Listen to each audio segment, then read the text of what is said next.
आपका डिप्रेशन क्या मेरे माँ बाप को इस चीज से डिप्रेशन नहीं बढ़ेगा? जस्ट बिकॉज वो एक सोशल मीडिया पे नहीं है, वो अपना रोना सोशल मीडिया के आगे नहीं रो रहे हैं, तो वो डिप्रेशन में नहीं है। क्यों? कलम भाई अपने माँ बाप को बोलो लेके जाए यार वहाँ पे। ऐसे भी क्या माँ बाप हैं? अबे भाई मेरे माँ बाप भी तो डिप्रेशन में है। जस्ट बिकॉज वो कैमरे के आगे नहीं है इसका मतलब ये थोड़ी वो डिप्रेशन पे नहीं है। आपने रोना रो दिया भाई कि आप डिप्रेशन में हो, भाई वो डिप्रेशन नहीं है, वो साइकोटिक बिहेवियर है। मैं क्यों उस इंसान से मिलने जाऊं?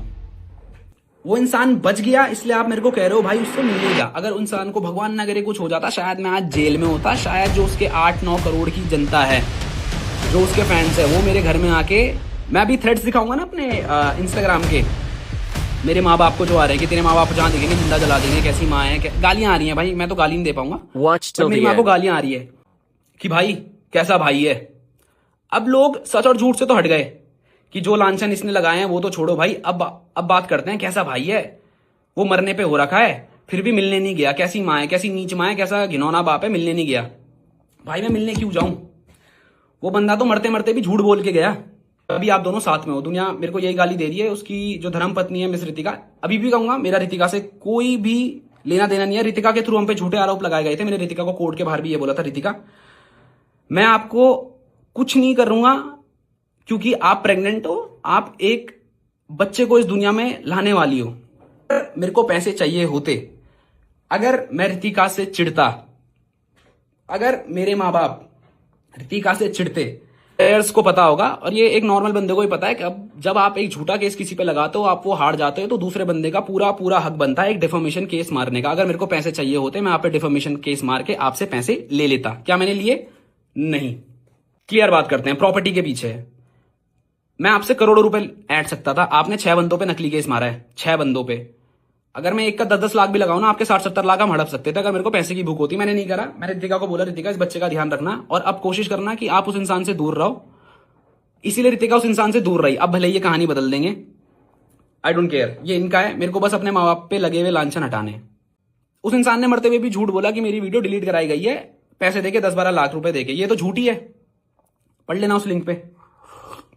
दूसरा जो बहुत बड़ा चीज आ रही है कि भाई कुछ भी किया हो उसने, उसे एक और मौका दे दो। भाई मैं कितने मौके दूं? जब इसने मेरे पे झूठा केस मारा मैं तब चुप था। बीच में भी बहुत सारी चीजें गई मैं तब भी चुप था। उससे पहले भी बहुत चीजें करी गई, मैं तब भी चुप था। इसने वो 2 घंटे की वीडियो डाली, मैंने उसके बाद भी इस पर लीगल एक्शन नहीं लिया। मैं ले सकता था, मैं अभी भी ले सकता हूं, मैं लूंगा, पर इसके बाद मैं लूंगा। वो एंड में बात करेंगे। मैंने जस्ट उस 2.5 घंटे के वीडियो में आके प्रूफ दिए। अब जनता का कहना है मैं प्रूफ भी ना दूं, मतलब मैं क्या, मैं गालियां सहूं क्या भाई? मैं इतना दूध का धुलाऊं क्या भाई? जो लोग मेरे को कह रहे हैं ना भाई सहले, थोड़ा सा और सहले, तेरे भाई की अभी कंडीशन नहीं है भाई। जो लोग मेरे को एक ज्ञान दे रहे हैं ना, थोड़ा सा सहले, इनको अगर कोई सड़क में घूर देना भाई, ये उसको माँ बहन की गालियां दे देंगे। जस्ट बिकॉज वो मेरी जगह पे नहीं है ना, उन्हें मेरी फैमिली का बैकग्राउंड नहीं पता, पिछले 5 साल से क्या चल रहा है, बस ज्ञान देके चले जा रहे हैं। भाई चुप रहना, थोड़ा सा और सहले। ठीक है भाई, मैं सह लूंगा। मैं 15 क्या, मैं 2 साल और सह लूंगा।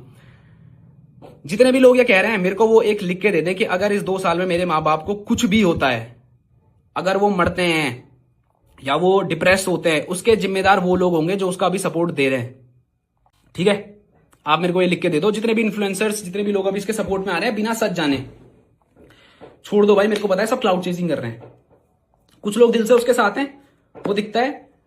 बट जो भी लोग अभी ये कह रहे हैं कि भाई कलम ऐसा है, कलम वैसा है, तो आप मेरे को लिख के दे दो कि जो कुछ ये हुआ है, अगर इस बीच कलम के माँ बाप को कुछ होता है तो उसकी जिम्मेदारी आप लोग लेंगे। और अगर मेरे माँ बाप को सच में कुछ होता है, आप उन्हें वापस जिंदा करोगे। आप कर सकते हो, नहीं कर सकते हो, लॉजिकली बात करते हैं। तो मैं ये एक ऐसा लॉस नहीं लेना चाहता किसी की जुबान पे भी, जो रिवर्स ही नहीं हो सकता। एक बार इंसान चला गया भाई। अब लोग कहेंगे भाई तेरा भाई भी तो जा सकता था, मे बी, बट भाई वो इंसान झूठ ही तो बोल रहा है अभी भी अगर शर्म है और अगर वो सच्चा है तो सामने आए, प्रूफ दे दे, या फिर भाई अपनी माफी मांग ले। जितनी हिम्मत आपने सुसाइड करने पे लगाई है, पहली बात तो मैं किसी को बोलूंगा नहीं ऐसा कदम उठाना, क्योंकि इससे क्या दिख रहा है ना भाई, इससे क्या मैसेज गया है यूथ को और उनके फॉलोअर्स को कि भाई जब आपकी दिल की ना मानी जाए, जब आप गलत साबित हो जाओ, तो सुसाइड अटेम्प्ट कर लो, दुनिया की सिंपैथी आपके साथ आ जाएगी। आपको सच नहीं पता। एक एग्जांपल बोलूंगा भाई, प्रेमानंद महाराज जी का। I follow him and I respect. मैं बहुत वैसा इंसान हूं यार, मतलब मैं ना बहुत रूट ओरिएंटेड इंसान हूं। जो मेरे को जानते होंगे, मैं बहुत धर्म वैसा वाला इंसान हूं। मतलब मैं ये चीजें मानता हूं, कर्मा वगैरह। तो प्रेमानंद जी महाराज जी का ना एक क्लिप मैंने बहुत पहले देखी थी। उसमें क्या होता है ना, एक माँ आती है अपने 6-7 महीने के बच्चे को लेके, तो वो कहती है कि महाराज जी मेरा बच्चा तो 6-7 महीने का है, इसने ऐसा क्या कर दिया जो उसको कैंसर हो गया। तो महाराज जी कहते हैं आप जो देख रहे हो ना वो सिर्फ इस 6-7 महीने के बच्चे को देख रहे हो। अगर इसकी रूह का जो पास्ट है, इसके पुरानी जिंदगी अगर आपको दिखा दे तो इसके ऐसे कर्म आप देखोगी जहां पे आप खुद चाहोगी कि आपका बच्चा मर जाए। ऐसा प्रेमानंद महाराज जी ने गाया। भाई मैं कुछ सुनता है ना भाई, उनको अनुराग अभी ना सिर्फ उस 6 महीने की बच्चे की तरह दिख रहा है, क्योंकि सिर्फ उसका साइड ऑफ स्टोरी सामने आया। पिछला उसने जो करा है ना वो सामने ही नहीं आया भाई, वो सामने ही नहीं आया। मैं उस पर अभी भी ब्लेम नहीं मार रहा हूं। मेरा मुद्दा अब तक और एंड तक, मेरे मरते तक यही रहेगा कि जो लांछन इसने मेरे माँ बाप पे, मेरी बीवी और मुझ पे लगाए हैं, मुझ पे तो छोड़ो, खैर अभी माँ बाप की बात करूंगा, पर मुझ पे भी भाई मैं झूठ क्यों सूं।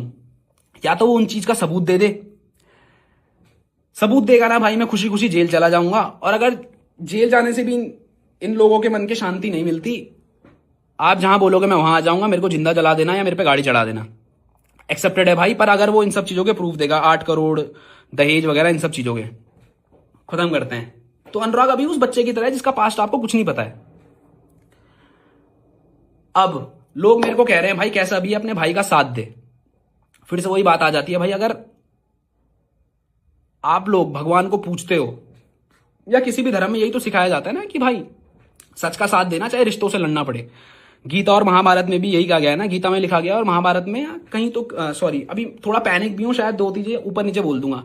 कृष्ण जी ने भी तो यही बोला था ना भाई कि अगर सच का साथ देने के लिए अपनों से लड़ना पड़े तो हथियार उठा लेना। मेरी वही कंडीशन है भाई, मैं सच का साथ दे रहा हूं क्योंकि मेरे को सच पता है, आप लोगों को सच नहीं पता, आप लोग बस इमोशंस पे आके बह गए हो। तो मैं तो लड़ूंगा भाई।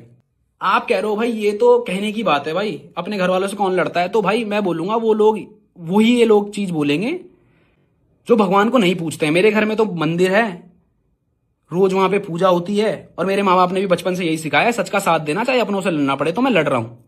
और दुनिया ये मेरे को क्या बोल रही है, इनकी बायो में लिखा हुआ गया है जय श्री राम, ये मेरी माँ को गाली दे रहे हैं। इनके उसमें लिखा गया है राधे राधे, ये मेरी माँ को गाली दे रहे हैं। सुना होगा ना कि भगवान ने कहा है कि सच का साथ देना, अपनों से लड़ना पड़े चाहे, तो वही तो कर रहा हूं। इसमें गलत क्या है? आप कह रहे हो सिंपैथी दो, भाई उस बंदे ने क्यों नहीं सिंपैथी दी जब उसने झूठा केस मारा? तब आप लोगों की सिंपैथी कहां थी जब मैंने वो प्रूफ दिया कि झूठा केस इसने मेरे माँ बाप पे मारा और मेरा बाप मेंटल कंडीशन से जूझ रहा है। मेरी माँ अभी जैसे तैसे, भाई वो रोते रोते कह रही है सब सही हो जाएगा, उसे पता है कुछ नहीं होगा। सही तो मुझे पता है हो जाएगा विद टाइम, बट उसे तो डर है भाई। मेरी शादी है 1-2 महीने में, ये सब इसलिए किया गया ताकि इसकी शादी टूट जाए। साफ सी बात, असलियत पे बात करते हैं, फैक्ट से बात करते हैं, क्योंकि इनको लगा मेरा तो कुछ बचा नहीं, इसका भी नहीं छोड़ता। पर भाई ऊपर वाले का कर्म है, ऐसे रिश्ते मिले हैं। उन्हें पता है, उस बंदी को भी पता है और मेरे इन लॉस को भी पता है कि लड़का सही है, तो वो भी पीछे क्यों खटे, वो भी खड़ी है पीछे। ठीक है, हमारे रिश्ते असलियत पे टिके हैं भाई।